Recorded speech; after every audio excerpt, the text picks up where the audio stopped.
विमल बोलो जुबा केसरी, हर पल मनाओ केसरी त्योहार। प्रणाम, मैं गरिमा सिंह। देश में लगातार एक शोर सुनाई दे रहा है हिंदू एकता का, हिंदू राष्ट्र का। और ये मैं इसलिए कह रही हूं क्योंकि कल बिल्कुल खुले तौर पर संघ प्रमुख मोहन भागवत ने एक बयान दिया। वो बयान हूबहू आपके सामने पढ़ देती हूं। आने वाले 20-30 सालों में भारत विश्व गुरु बनेगा, हिंदू राष्ट्र रहेगा, धर्म राष्ट्र रहेगा, कोई रोक नहीं सकता, क्योंकि भारत का जन्म ही इसके लिए हुआ है। बस हमारी तैयारी की देरी है, इसके लिए लग जाइए। और दरअसल एक और हुंकार बढ़ते हुए दिखे मोहन भागवत कि हिंदू दुश्मन के बल पर या शौर्य से कभी नहीं हारा। हिंदू जब भी हारा आपसी फूट की वजह से हारा। एकजुट रहेंगे तो आसुरी शक्तियां कुछ नहीं कर पाएंगी। और वो लाइन फिर से रिपीट कर देती हूं, हिंदू राष्ट्र रहेगा, धर्म राष्ट्र रहेगा भारत। अब दरअसल संविधान इसके बिल्कुल उलट कहता है। तो मैं सबसे बड़ा सवाल आज ये पूछने वाली हूं कि क्या वाकई देश से संविधान को दरकिनार करने की कोई तैयारी चल रही है? क्या एक लॉन्ग एक्सरसाइज चल रही है कि संविधान को किनारे रख दिया जाए? क्योंकि संविधान कहता है हम हिंदू राष्ट्र नहीं है, हम सेक्युलर मुल्क हैं, हम सोशलिस्ट मुल्क हैं, हम डेमोक्रेटिक मुल्क हैं, लोकतांत्रिक देश हैं। और दरअसल ये नारा बीजेपी भी खुले तौर पर लोकसभा चुनाव के बाद हर राज्य में जहां जहां चुनाव हुए वहां बुलंद करती हुई दिखी कि बटेंगे तो कटेंगे, हिंदू एक रहेगा तो सेफ रहेगा, ये देश के प्रधानमंत्री कहते हुए दिखाई दिए।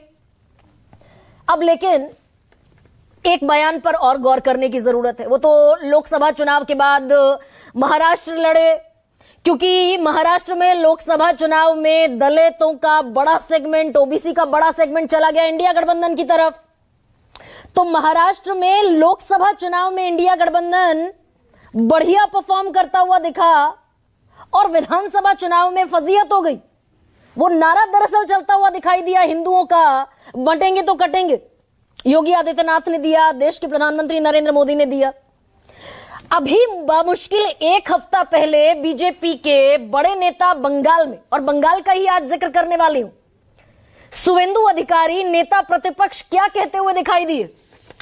शुवेंदु अधिकारी ने दरअसल नरसंहार की हिमायत की कि जिस तरीके से इजरायल ने गजा पर, एक तरीके से फिलिस्तीन के मुसलमानों पर जो बम गोले बरसाए और तकरीबन 70,000 से ज्यादा बूढ़े बच्चे बुजुर्ग मारे गए, चिथड़े उड़ गए लोगों के। तो शुवेंदु अधिकारी ये कहते हुए दिखाई दिए जैसे इजरायल ने नरसंहार किया गजा में, ठीक वैसा ही नरसंहार भारत को करना चाहिए, सबक सिखाना चाहिए बांग्लादेश को, क्योंकि वहां हिंदुओं का कत्लेआम हो रहा है।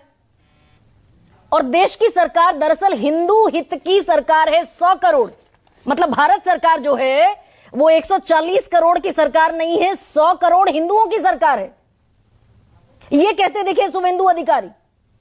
और क्या यहीं से यह साबित होता दिखा कि पश्चिम बंगाल में जो चुनाव होने मार्च अप्रैल में, खुलकर हिंदू मुसलमान के प्लांक पर भारतीय जनता पार्टी चुनाव लड़ती हुई दिखाई देगी। और ये कोई सवाल नहीं है, क्या इस पर स्टैंप लगा दी, मोहर लगा दी है स्वयंसेवक संघ ने भी, राष्ट्रीय स्वयंसेवक संघ ने, आरएसएस ने। और ये दरअसल एक साल से टारगेट देकर बैठे हुए हैं संघ प्रमुख मोहन भागवत। क्या क्या हो रहा है ये आपको बताना जरूरी है। एक साल पहले मोहन भागवत पश्चिम बंगाल पहुंचे थे। 6 फरवरी से 15 फरवरी के बीच 10 दिन का उनका यह दौरा था। और आपको याद होगा उस वक्त मोहन भागवत कहते हुए दिखाई दिए थे कि अगर यह पूछा जाए कि संघ का एकमात्र एजेंडा क्या है तो हिंदू समाज को संगठित करना है। लेकिन बहुत बार यह कहा जाता है कि भाई संघ तो दरअसल सोशियो कल्चरल ऑर्गेनाइजेशन है, जिसका राजनीति से कहीं कोई लेना देना नहीं है। लेकिन आज जो आपको बताने वाली हूं वो बिल्कुल इससे मुख्तलिफ है। 18 से 21 दिसंबर को 10 महीने बाद संघ प्रमुख मोहन भागवत ने फिर 4 दिन का दौरा किया और एक टारगेट दिया विश्व हिंदू परिषद को, स्वयंसेवकों को। क्या टारगेट दिया कि 2026 में चुनाव से पहले बंगाल के हर हिंदू के घर पर आरएसएस और बीजेपी की पहुंच होनी चाहिए। दलितों के घर सबसे पहले हैं, उन्हें यह एहसास दिलाना है कि कोई आदिवासी नहीं, कोई दलित नहीं, कोई सवर्ण नहीं, दरअसल हम सब हिंदू हैं उनके यहाँ खाना है, पीना है, एक दिन रात गुजारनी है, बीमारी में उन्हें अस्पताल पहुंचाना है, शादी ब्याह में मदद करनी है। तो प्रखर प्रचंड हिंदुत्व का यह फॉर्मूला 1 साल पहले तैयार हुआ था और जमीन पर जो काडर है स्वयंसेवक संघ का, वो ये बता रहा है कि 5000 घर हम दरअसल पहुंच चुके हैं। और एक और तस्वीर रखी जा रही है हिंदुओं की एकजुटता के नाम पर। एक और तस्वीर यह है कि अगर हिंदू बटे तो वैसे ही कटते दिखाई देंगे जैसे बांग्लादेश में कट रहे हैं। बंगाल जो है वो बांग्लादेश बन जाएगा, क्योंकि एक और पॉइंट जोड़ा यहां, सिर्फ 15 किलोमीटर दूर है बांग्लादेश से बंगाल के संदेश खली की सीमा। तो अगर यहां हिंदू बंटे सवर्णों में, आदिवासियों में, दलितों में, पिछड़ों में, तो बंगाल बन जाएगा बांग्लादेश। यह भी एक तस्वीर सामने रखने की कोशिश है। तो अगर दरअसल ये इतनी बड़ी चिंता है भाई बांग्लादेश के हिंदुओं पर जो अत्याचार हो रहे हैं, तो मैं दरअसल आज ये सवाल उठाने वाली हूं कि ये हिंदुओं की चिंता है, ह्यूमैनिटी के एंगल से, मानवता के एंगल से चिंता होनी चाहिए। हिंदुओं की क्या, हर एक इंसान की चिंता होनी चाहिए, सिख हो, हिंदू हो, मुस्लिम हो, कोई भी हो। लेकिन अगर बांग्लादेश में हिंदुओं के खिलाफ जो हो रहा है वही असल चिंता है, तो भाई भारत सरकार बांग्लादेश को मुंह तोड़ जवाब क्यों नहीं दे देती? वहां तो अंतरिम सरकार है, कोई सरकार भी नहीं है चुनी हुई।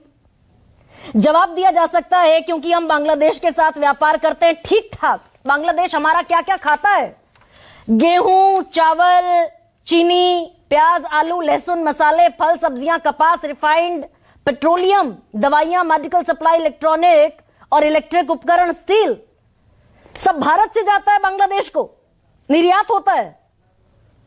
तो हमें बस एक फुल स्टॉप लगाने की जरूरत है, बांग्लादेश घुटनों पर आ जाएगा। सारे हिंदू, सारे अल्पसंख्यक जो वहां पर है हिंदू के तौर पर, सब सुरक्षित नजर आते दिखेंगे। और अगर बांग्लादेश में हिंदुओं का कत्लेआम हो रहा है, तो फिर एस जयशंकर अभी पहुंचे हुए थे बांग्लादेश खालिदा जिया के निधन पर।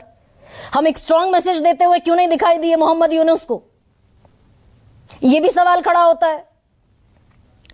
या फिर दरअसल ये हिंदुओं की चिंता का नैरेटिव खड़ा इसलिए किया जाता है ताकि हिंदू वर्सेस मुसलमान हो सके, ध्रुवीकरण हो सके, हिंदुओं के नाम पर, हिंदू अस्मिता के नाम पर और कत्लेआम के नाम पर खून उबल जाए हिंदुओं का, और 70% बंगाल के हिंदू एक तरफ और 27% हिंदू मुसलमान एक तरफ, यह करने की कोशिश है। अब लेकिन इसमें सवाल बड़ा यह है, मैंने कुछ दिन पहले इस लाइन का जिक्र किया था कि जब कांग्रेस अपने जबरदस्त तूफान पर थी, 10 साल यूपीए की सरकार कांग्रेस ने चलाई, खूब कोशिश की बंगाल जीतने की, कांग्रेस नहीं जीत पाई। 11 साल बीजेपी को हो गए, बंगाल नहीं जीत पाई। 2021 में खूब हिंदू मुसलमान हुआ, प्रधानमंत्री नरेंद्र मोदी ने किए 17 दौरे और देश के गृह मंत्री अमित शाह ने किए 38 दौरे, और दरअसल हिंदू मुसलमान पर चुनाव लड़ा गया। तो बीजेपी 3 सीटों से 77 सीटों तक तो पहुंची, लेकिन कमाल यह हुआ कि ममता बनर्जी का वोट बैंक, ममता बनर्जी का वोट शेयर और बढ़ गया पिछले चुनावों के मुकाबले। यानी उनको जो हिंदू और जो मुसलमान वोट देता है वो खिसकता हुआ दिखाई नहीं दिया। ये टीएमसी का वोट शेयर है साल दर साल 38%, 2011 में मिला भाई 27% मुसलमान है। तो ये 38% अगर मिला 2011 में, तो निश्चित तौर पर 11% मुसलमानों के अलावा हिंदुओं ने भी वोट किया ममता बनर्जी को। 2016 में ये बढ़कर हो गया 44%, 44.9, यानी कि कुल मिलाकर 45%। हिंदू मुसलमान है 27%।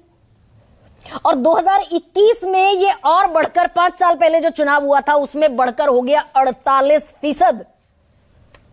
और फिर ये लाइन कह रही हूं 27% मुसलमान है बंगाल में, वोट मिला 48%। तो ये हिंदू मुसलमान बंगाल में चलता हुआ दिखाई क्यों नहीं देता भाई? एब्सोल्यूट सेग्रीगेशन बंगाल में आज तक हिंदू और मुसलमान का नहीं हुआ। ममता बनर्जी चुनाव लड़ती हैं बंगाली अस्मिता पर कि भाई बीजेपी तो दरअसल अगर आ गई तो सारे बांग्ला भाषियों को बांग्लादेशी कहकर बाहर खदेड़ देगी। यह भी एक डर दिखाती है ममता बनर्जी। खुद को बंगाल की बेटी बताती हैं, मां माटी मानुष और बंग ध्वनि वाले जो नारे हैं वो भी खूब पॉपुलर होते हैं बंगाल में कि बीजेपी के पास कोई बड़ा नेता नहीं है ममता बनर्जी को टक्कर दे सके। तो ये हिंदू मुसलमान का कार्ड दरअसल बंगाल में, और अब सबकी नजरें इस बात पर है। थोड़े दिन पहले जेपी नड्डा एक हुंकार भरते दिखाई दिए थे। जहां जहां केंद्र की योजनाओं को खारिज किया गया, ओडिशा में नवीन पटनायक ने किया, वहां हमने सरकार बना ली। दिल्ली में अरविंद केजरीवाल ने किया, वहां हमने सरकार बना ली। पश्चिम बंगाल में ममता बनर्जी कर रही हैं, तो यहां हम सरकार बनाते दिखेंगे। और ममता बनर्जी क्या कह रही हैं, कुछ बयान आपको सुनाती हूं, पहले वो सुनिए। आने वाले 20-30 वर्षों में भारत विश्व गुरु बनकर संपूर्ण दुनिया को सुख शांति भरा नया जीवन देने वाला राष्ट्र बनेगा। हिंदू राष्ट्र, धर्म राष्ट्र रहेगा। इसको कोई अन्यथा नहीं कर सकता, क्योंकि इसी के लिए भारत का जन्म है और वह प्रयोजन सामने उपस्थित है। हमारे तैयारी की देर है, उसमें लग। আমাকে অনেকে বলে আমি অ্যাপিজমেন্ট করি। আমি অ্যাপিজমেন্ট করি না, আমি সেকুলার সঠিক তথ্যে, অর্থাৎ সর্বধর্ম সমন্বয়। রামকৃষ্ণ পরমহংসদেবের মাটির মানুষ আমরা। वहाँ पश्चिम बंगाल में आतताई, आतंकी, मुस्लिम परस्त, बांग्लादेशी घुसपैठियों की परस्त ममता बनर्जी की सरकार को इस बार ध्वस्त होना है और भारतीय जनता पार्टी वहाँ लोकतंत्र स्थापित करेगा। बंगाल में तो होर लग गए, हिंदू कौन हिंदू बड़ा है, मोदी या दीदी। अब अगर बंगाल बांग्लादेश बन रहा है और वहां मुसलमान घुसपैठियों का भी मुद्दा उठाया जाता है, तो भाई हमारी सारी सेंट्रल एजेंसीज दरअसल किसके मातहत आती हैं? या ये सिर्फ विशुद्ध चुनावी पॉलिटिक्स का हिंदू मुसलमान है? इसी पर करूंगी चर्चा। आपके सामने रखती हूं आज का सबसे बड़ा सवाल। चुनाव में मुद्दा बांग्ला स्वाभिमान, 26 में टूटेगा किसका अभिमान? और जो दूसरा सवाल है थोड़ा सा ट्रिकी है। दरअसल बंगाल में बहुत सारे नारे गढ़े गए, खेला होबे से लेकर बंग ध्वनि तक, मां माटी मानुष तक, और अभी एक कैंपेन सॉन्ग लॉन्च किया है तृणमूल कांग्रेस ने। उसी पर दरअसल ये सवाल है, अबार जीत में बांग्ला, कतो हबे हमला। बंगाल तो हम ही जीतेंगे चाहे कितना भी हमला करो। ममता बनर्जी सड़क पर उतर आई हैं। अब ऐसे में मेरे साथ जो पैनलिस्ट जुड़ रहे हैं